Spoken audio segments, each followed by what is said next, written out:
guys, I'm here with my cousin Harper, and we're going to be talking about this crazy experience that we both had. Well, she primarily, but it was at our grandmother's church, and I basically want her to just tell you guys what she remembers, and anything interesting that I can think of to add, I will chime in.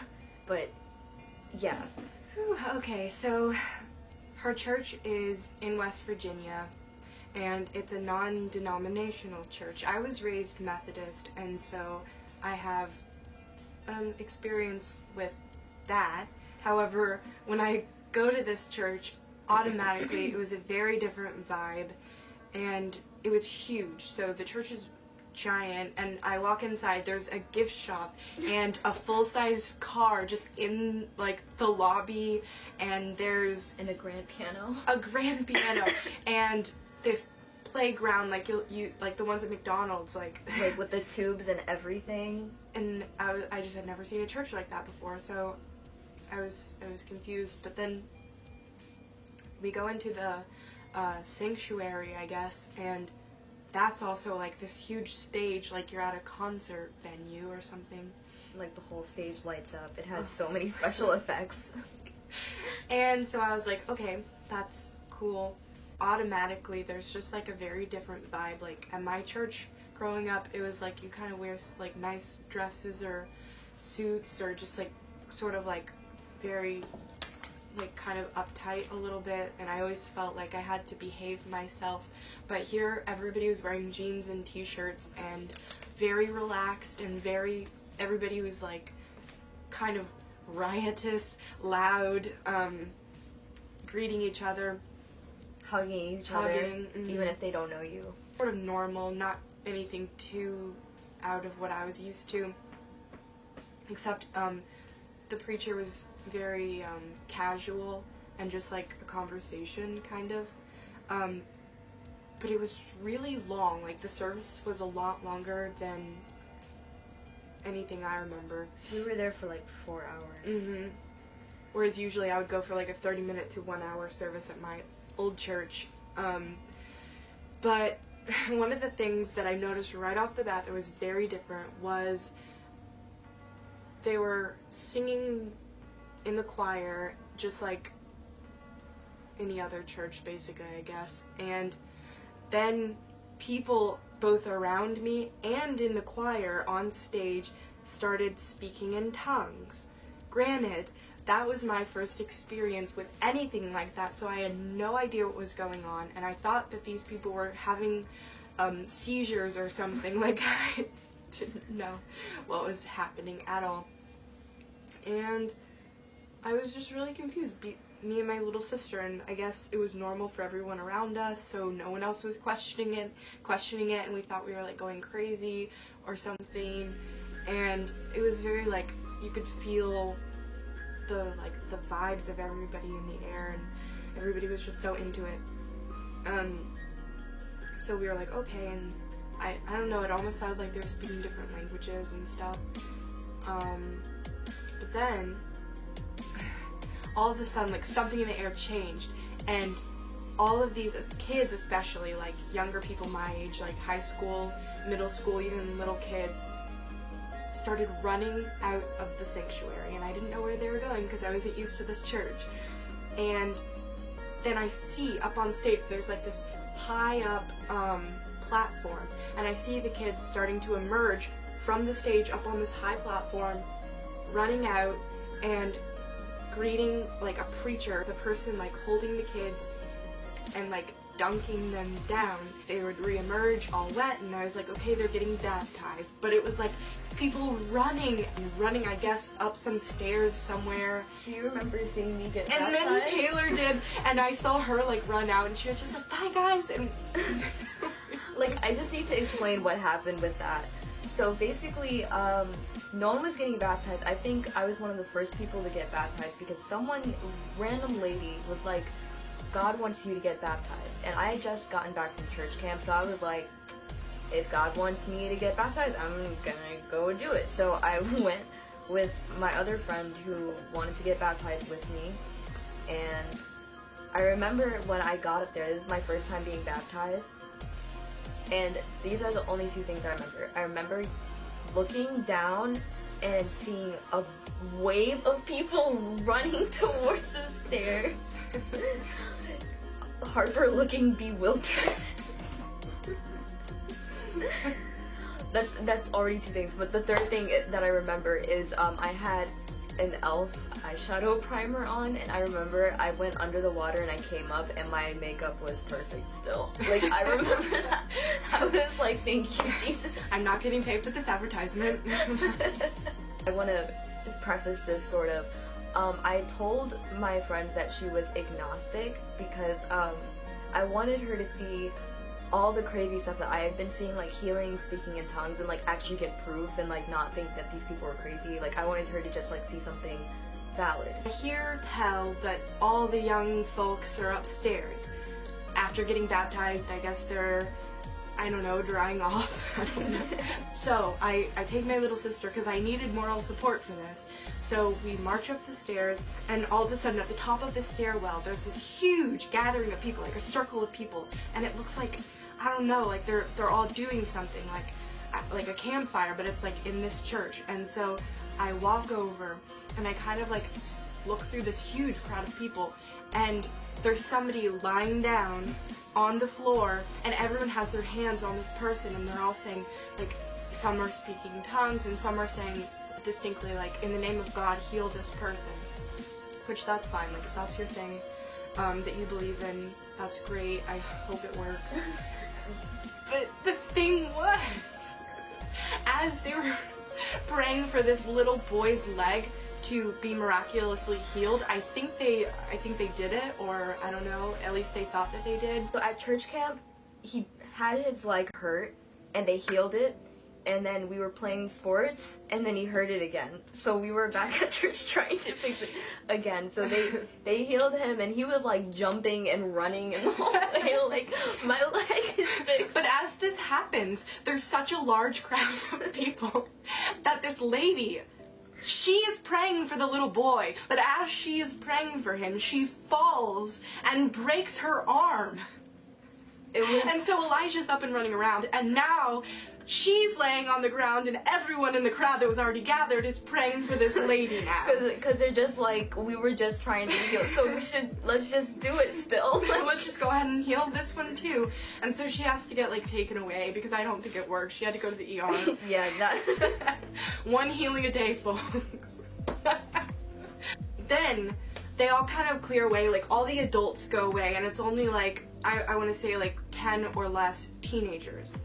And there's this one guy in particular that, like, he, like, attacked me. Like, he fucking came up and, like, cornered me, and he was, like, I don't know, he was saying some creepy shit. He was, like, God wanted me to tell you that you're so beautiful. Like, you are gorgeous because God thinks so, and I need you to know this, and I need you to believe in yourself. And I was like, I do believe in myself. I don't need you confirming that and saying it in the name of God. Oh my God, it was so creepy. He, like, pushed me into this room that was, like, a nursery, and he, like, sat me down, and I was, like, so scared. I was like, where is everybody? Like, he's gonna try to convert me. How's he gonna convert? It was just, like, I was scared. But then Taylor, like, knocked on the door, and she, like, came in and got me, and I was, like, terrified at this point. Like, these religious zealots, like, trying to convert me. But then I, like, ran away. I tried to go back downstairs to the sanctuary to sit with my grandma and just wait for that night to be over.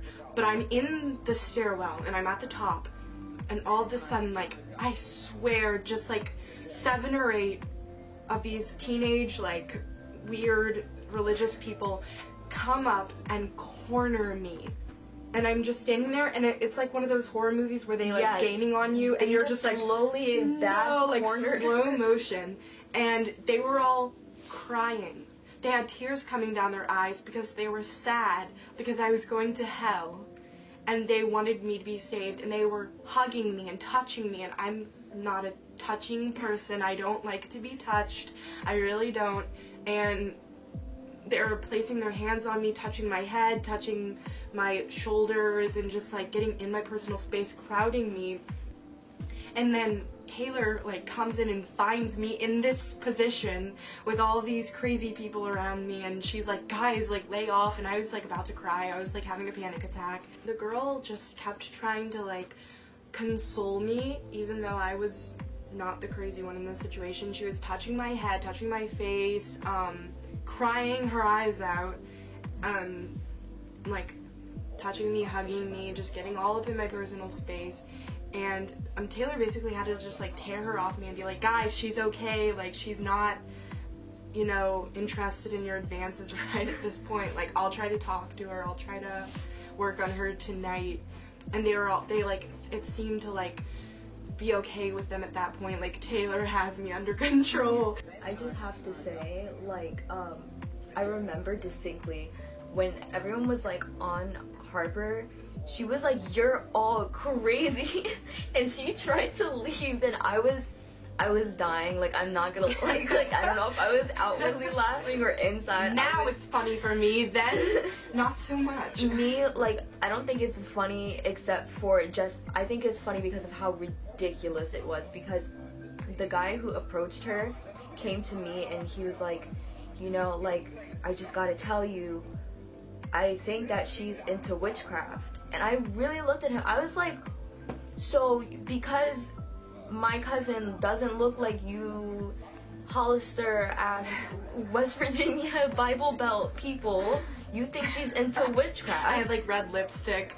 Yeah, usual. And it's just like, I was so offended. I was like, you can't just say that. And he was like, oh, well, God told me.